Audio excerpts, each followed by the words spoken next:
నమస్తే, welcome to NSTV news. ముందుగా ముఖ్యాంశాలు. ఎంతో శ్రేష్టమైన లంక భూములు నది కోత గురవుతుంటే రైతులు అల్లాడిపోయేవారు. కళ్ళ ముందే పంట మీదున్న భూములు గోదారమ్మ ఒడిలో కొట్టుకుపోయాయి.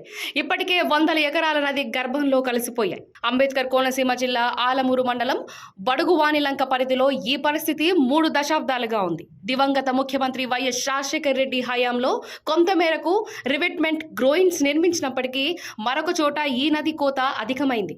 రైతుల భూములకే గాక బడుగు వాణిలంక గ్రామానికి ముప్పు వాటిల్లే ప్రమాదం నెలకొంది. ఇటువంటి పరిస్థితుల్లో రిలయన్స్ సంస్థకు అనుబంధంగా ఉన్న వైపు లైన్ ఇన్ఫ్రాస్ట్రక్చర్ లిమిటెడ్ వారు 41.63 కోట్లు మంజూరు చేశారు. దీనికి కొత్తపేట ఎమ్మెల్యే, రాష్ట్ర ప్రభుత్వ విప్ చిర్ల జగ్గిరెడ్డి విశేష కృషి చేశారు.